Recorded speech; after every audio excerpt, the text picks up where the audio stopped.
Yo guys, balik lagi tentunya bersama saya Uki guys, dan ini ada info terbaru ya. Memalukan, Polda Metro tolak laporan warga setelah viral dan heboh baru minta maaf guys. Nah itu mas sudah biasa ya. Nah beritanya seperti apa? Yuk langsung kita simak saja guys. Ini bakal jadi video yang agak panjang dan gue harap kalian berkenan untuk dengerin ya. Kepada Bapak dan Ibu Kepolisian Republik Indonesia, saya ingin mengutarakan kekecewaan saya kepada kepolisian. Yang pertama, setelah kecelakaan saya tanggal 21 Januari 2023, di mana saya keliling mobil, tulang tangan saya keluar, dan itu tabrak lari, terjadi di depan Polda Metro Jaya di Sudirman ya. 2 bulan kemudian setelah saya recovery dan saya keluar dari rumah sakit, saya membuat laporan ke SPKT Polda Metro Jaya dan saya diarahkan ke Gakum Lantas Gatot Subroto. Akhirnya di hari yang sama saya ke Gakum Lantas Gatot Subroto dan membuat laporan dengan membawa barang bukti yaitu mud flap mobil HRV hitam tersebut yang copot ketika kontak terjadi. Dan responnya, wah, nggak bisa mas, karena kamera etle atau kamera jalanan itu datanya di reset setiap 6 jam. Bagian mana di sini yang masuk akal? Sebuah kamera yang dipasang untuk keamanan, datanya di reset setiap 6 jam. Ini dikatakan oleh seorang anggota polisi pangkatnya strip 1 kepada saya pada hari itu. Akhirnya sampai hari ini, sampai detik ini, gak ada bentuk tanggung jawab sama sekali. Orang yang gak ketangkap yang nyetir mobil itu, saya bahkan masih ingat mukanya, saya masih ingat ciri-cirinya, tapi memang saya gak didengar. Sampai hari ini uang nominal lebih dari 100 juta udah hilang kayak gitu aja, karena ya dia gak tanggung jawab. Itu satu. Kedua, ini baru terjadi kemarin jam 10 malam lewat 10 menit di SCBD. Dan yang ini terjadi kemarin jam 10 lewat 10 malam. Kemarin hari Jumat 15 November jam 10 lewat 10 malam di SCBD. Saya lagi bawa motor di jalur tengah, mau ke kanan ke arah Electronic City, ini Ritz-Carlton, dan ini yang kiri ke arah Sudirman, dia bercabang.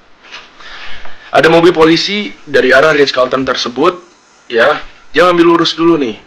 Saya kira dia juga mau ikut lurus. Ternyata tiba-tiba dia banting setir ke kiri. Ini ada CCTV-nya.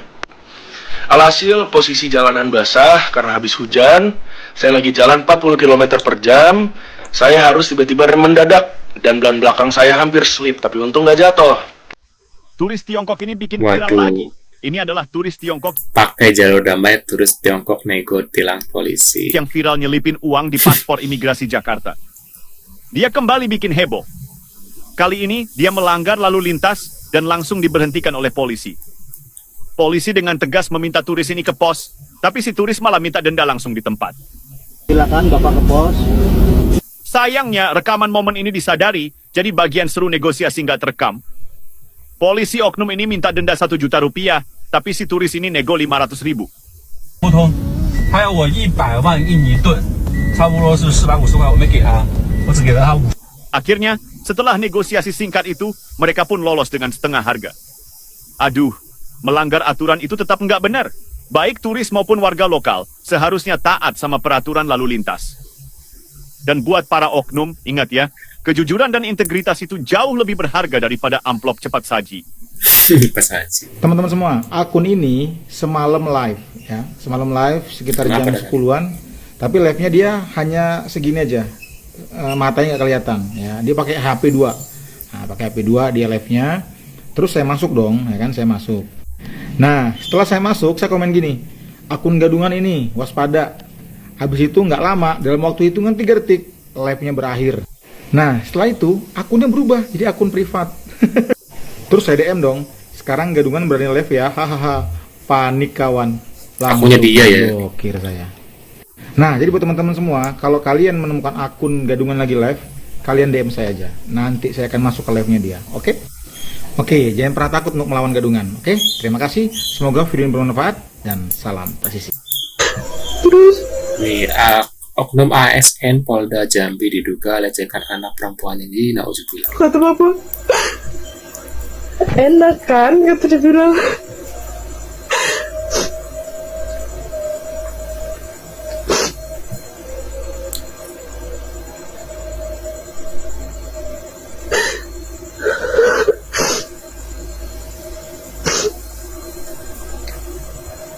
Terus nggak lama habis itu papa bilang, astagfirullahaladzim, papa hilap, kata dia bilang.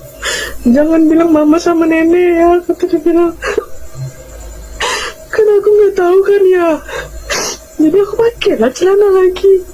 Terus pas pulang, kan biasanya mampir dulu ke rumah nenek, karena rumah nenek deket daerah situ. Tapi hari itu mungkin karena papa takut, nggak mampir, langsung balik ke Kota Jambi.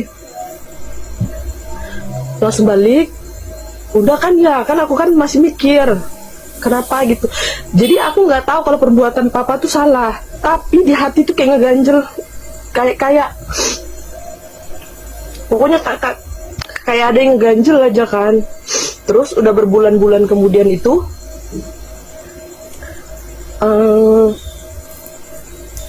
papa ada beberapa bulan lah nggak ngelakuin itu. Terus aku akhirnya bukan ngadu sih, kayak lebih cerita ke sepupu di rumah kan. Nah sama sepupu ngadu lagi ke emaknya. Terus mamanya kayak manggil aku gitu, Wen ini bener, kata emaknya bilang, jangan bohong gitu. Yang kayak gitu nggak boleh dibohongin. Enggak, Wak, aku bilang. Gue nggak bohong, aku bilang. Emang iya bener kayak gitu. Bener di kayak gitu nggak apa-apa. Aku bilang. Terus kata Wak bilang, ya ampun nak, tapi Wak nggak bisa nolong katanya. Soalnya bukan jalur Wak kalau buat tolong hal-hal yang kayak begitu. Udah kan ya. Jadi di situ nggak ada tuh pertolongan sama sekali tuh. Setelah itu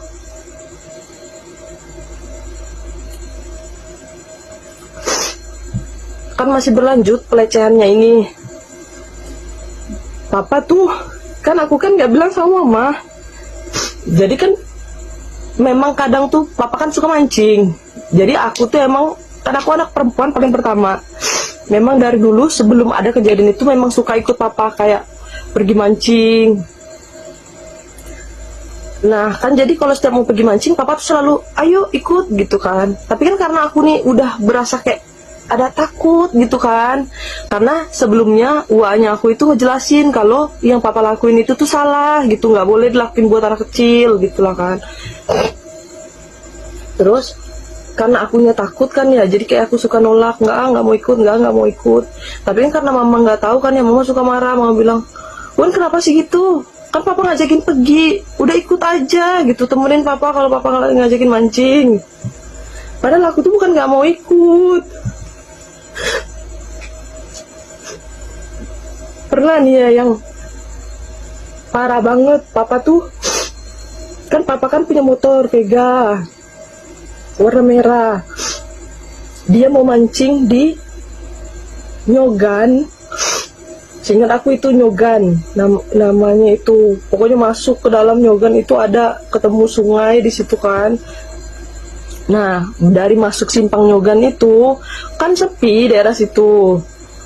Terus papa bilang, mau belajar motor nggak? Katanya bilang gitu kan. Enggak, aku bilang kan. Waktu itu aku udah mau kelas 5 apa ya. Mau belajar motor nggak? Enggak apa, nggak mau. Aku bilang gitu kan. Karena aku tuh takut. Dia tuh setiap kalau mulai nggak ada orang, dia tuh yang kayak nyari cara buat bisa megang aku, tapi yang kayak yang pakai caranya dia gitu. Jadi karena dia maksa, udah bawa aja gitu. Ya udah kan aku bawa kan ya. Nah, perjalanan dari dari simpang Nyogan itu buat ketemu sungai itu lumayan jauh, dan kiri kanannya itu kan hutan semua, nggak ada orang. Aku ingat banget sepanjang jalan tuh papa pegang dadaku, pegang bagian itu, aku terus meneruskan sakit kan ya. Aku bilang, papa udah, aku bilang jangan diterusin lagi, aku bilang gitu kan. Kenapa? Udah nggak apa-apa, bawa aja kan enakan. Terus sampailah ketemu sungai itu, ada rumah warga satu di dekat jembatan. Terus aku bilang, papa mancingnya di sini aja, aku bilang, karena aku ngerasa kayak kalau dekat orang kan aku lebih aman kan ya. Nggak, adanya nggak mau, dia masuk lagi ke jalan-jalan yang ada kebunnya lagi buat mancing kan. Mancinglah di situ. Itu selama mancing, kalau dia udah masang umpan, taruh, aku dipegang-pegang lagi. Itu terus berlanjut sampai akhirnya kan nggak tahan kan ya. Waktu itu mau ngadu ke mama tuh takut, kayak pikiran anak kecil tuh mikir yang ntar kalau ngadu ke mama jadi berantem, mama jadi kayak ribut sama papa, takut mama sama papa tuh pisah di waktu itu. Nah akhirnya karena nggak kuat, udah keseringan, karena di rumah pun Aduh guys, miris banget ya. Bukannya orang tua atau ayah itu melindungi anaknya, melainkan malah menjadi penjahat buat anaknya guys. Ini ngeri banget ya. Serem banget ya. Entah setan mana yang merasuki bapak ini ya, sampai anaknya seperti ini guys. Waduh guys, menurut pendapat kalian gimana setelah melihat beberapa info ya tentang oknum-oknum yang termasuk seragam coklat ini? Tulis di kolom komentar guys. Terima kasih sudah hadir, dan jangan lupa bantu subscribe, dan sampai jumpa di video selanjutnya. Sehat selalu buat kalian. See you guys.